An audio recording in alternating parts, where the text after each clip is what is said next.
حیات الصحابہ۔ ٹاپک: حضرت عمرو بن عاص رضی اللہ تعالیٰ عنہ کے اسلام لانے کا قصہ۔ حضرت عمرو بن عاص رضی اللہ عنہ فرماتے ہیں کہ جب ہم جنگ خندق سے واپس آئے تو میں نے قریش کے ان لوگوں کو جمع کیا جو میری رائے سے اتفاق کیا کرتے تھے اور میری بات سنا کرتے تھے۔ میں نے ان سے کہا کہ اللہ کی قسم تم لوگ جانتے ہو کہ میں دیکھ رہا ہوں کہ محمد صلی اللہ علیہ وسلم کا دین تمام دینوں پر بری طرح غالب آتا جا رہا ہے۔ مجھے ایک بات سمجھ میں نہیں آئی، تم لوگوں کا اس بارے میں کیا خیال ہے؟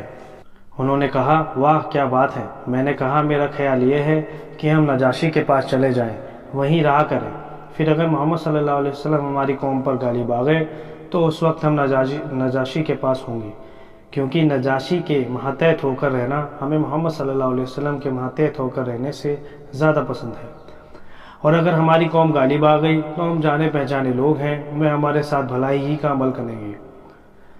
سب نے کہا یہ تو بہت اچھی رائے ہے۔ میں نے کہا اس کو دینے کے لیے کچھ تحفے جمع کر لو۔ نجاشی کو ہمارے یہاں کے چمڑے کا تحفہ سب سے زیادہ پسند تھا۔ ہم لوگوں نے یہاں کا تیار کیا ہوا چمڑے کی بڑی تعداد میں جمع کیا، پھر ہم مکہ سے چلے اور اس کے پاس پہنچ گئے۔ اللہ کی قسم ہم وہاں ہی تھے کہ اتنے میں عمرو بن امیہ جمری رضی اللہ تعالیٰ عنہ وہاں آئے۔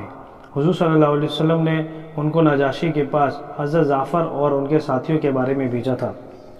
حضرت عمرو بن عاص فرماتے ہیں کہ حضرت عمرو بن امیہ نجاشی کے پاس ملنے گئے اور پھر وہاں سے باہر آئے تو میں نے اپنے ساتھیوں سے کہا یہ عمرو بن امیہ ہے، اگر میں نجاشی کے پاس جا کر ان سے ان کو مانگ لوں وہ مجھے یہ دے دیں اور میں ان کی گردن اڑا دوں تو قریش یہ سمجھیں گے کہ میں نے محمد صلی اللہ علیہ وسلم کے قاصد کو قتل کر کے ان کا بدلہ لے لیا۔ تب میں نے نجاشی کے بعد دربار میں جا کر نجاشی کو سجدہ کیا جیسے میں پہلے کیا کرتا تھا۔ اس نے کہا خوش آمدید میرے دوست کے لیے، اپنے علاقے سے میرے لیے کچھ تحفے لائے ہو؟ میں نے کہا ہاں اے بادشاہ، میں آپ کے لیے تحفے میں بہت سے چمڑے لایا ہوں۔ پھر میں نے وہ چمڑے اس کے سامنے پیش کیے، وہ اسے بہت پسند آئے کیونکہ وہ اس کی مرضی کے مطابق تھے۔ پھر میں نے اس سے کہا اے بادشاہ، میں نے ایک آدمی آپ کے پاس سے نکلتا ہوا دیکھا، وہ ہمارے دشمن کا قاصد ہے، آپ اسے میرے حوالے کر دیں تاکہ میں اسے قتل کر دوں، کیونکہ اس نے ہمارے سرداروں اور عزت دار لوگوں کو قتل کیا ہے۔ یہ سنتے ہی نجاشی کو ایک دم غصہ آ گیا۔ اس نے غصے کے مارے اپنا ہاتھ اپنی ناک پر اس زور سے مارا کہ میں سمجھا اس کی ناک ٹوٹ گئی، اور ڈر کے مارے میرا یہ حال تھا کہ اگر زمین پھٹ جاتی تو میں اس میں گھس جاتا۔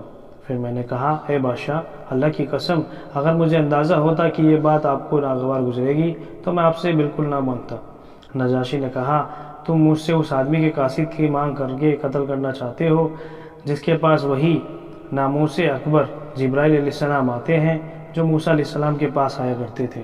میں نے کہا اے بادشاہ کیا وہ ایسے ہی ہیں؟ اس نے کہا تیرا ناس ہو اے عمر، میری بات مان لے اور ان کی پیروی کر لے، وہ حق پر ہیں، وہ اپنے مخالفوں پر ایسے غالب آئیں گے جیسے حضرت موسیٰ علیہ السلام فرعون اور اس کی فوج پر غالب آئے تھے۔ میں نے کہا کیا تم مجھے ان کی طرف سے اسلام پر بیعت کرو گے؟ انہوں نے کہا ہاں۔ پھر اس نے ہاتھ بڑھا دیا اور میں ان کے ہاتھ اسلام پر بیعت ہو گیا۔ پھر میں اپنے ساتھیوں کے ساتھ باہر آیا تو میری رائے بدل چکی تھی۔ اپنے ساتھیوں سے میں نے اپنا اسلام چھپائے رکھا، پھر حضور صلی اللہ علیہ وسلم کی خدمت میں حاضر ہو کر اسلام لانے کے ارادے سے میں وہاں سے چل پڑا۔ راستے میں مجھے حضرت خالد بن ولید ملے، وہ مکہ سے آ رہے تھے۔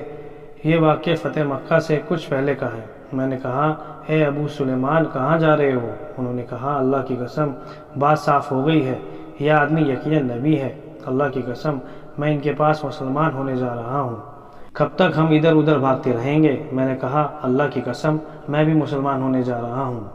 اس لیے ہم دونوں حضور صلی اللہ علیہ وسلم کی خدمت میں مدینہ پہنچے۔ حضرت خالد بن ولید آگے بڑھ کر مسلمان ہوئے، انہوں نے صلی اللہ علیہ وسلم سے بیعت کی۔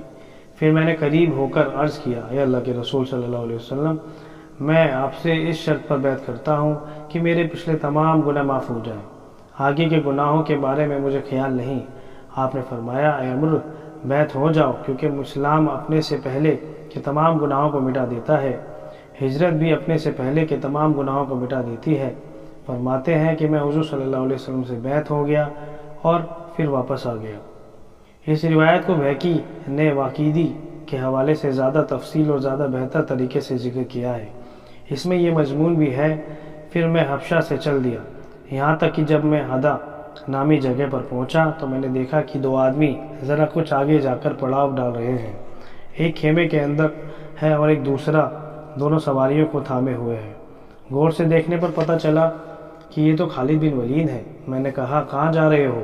انہوں نے کہا محمد صلی اللہ علیہ وسلم کی خدمت میں حاضری کا ارادہ ہے، کیونکہ سارے لوگ اسلام میں داخل ہو چکے ہیں، کوئی ڈھنگ کا آدمی باقی نہیں رہا۔ اگر ہم یوں ہی ٹھہرے رہے تو ہماری گردن کو ایسے پکڑ لیا جائے گا جیسے کہ بھٹ میں بجو کی گردن پکڑ لی جاتی ہے۔ میں نے کہا اللہ کی قسم، میرا بھی محمد صلی اللہ علیہ وسلم کی خدمت میں حاضری کا ارادہ ہے، میں بھی مسلمان ہونا چاہتا ہوں۔ حضرت عثمان بن طلحہ رضی اللہ عنہ نے خیمے سے باہر آ کر مجھے خوش آمدید کہا۔ پھر ہم سب وہیں ٹھہرے رہے، پھر ہم ایک ساتھ ہی مدینہ گئے۔ مجھ سے اس آدمی کی بات نہیں بھولتی ہے جو ہمیں بیر ابو عتبہ کے پاس ملا۔ وہ یا ربا یا ربا یا ربا کہہ کر اپنے غلاموں کو پکار رہا تھا۔ ربا اس کے غلام کا نام تھا، لیکن اس کا مطلب نفع۔ ہم نے اس کے ان الفاظوں سے نیک فال لی، ہمیں بڑی خوشی ہوئی۔ پھر اس نے ہمیں دیکھ کر کہا ان دونوں سرداروں کے بعد مکہ نے اپنی قیادت ہمیں دے دی ہے۔ وہ یہ کہہ کر میری اور حضرت خالد بن ولید کی طرف اشارہ کر رہا تھا۔ وہ آدمی دوڑتا ہوا مسجد گیا۔ مجھے خیال ہوا کہ حضور صلی اللہ علیہ وسلم کو ہمارے آنے کی خوشخبری سنانے والا ہے۔ ایسا ہی ہوا۔ ہم نے اپنے اونٹ ہرہ نامی جگہ پر بٹھائے، اپنے صاف ستھرے کپڑے پہنے۔ پھر عصر کی اذان ہو گئی، ہم چل کر آپ کی خدمت میں جا پہنچے۔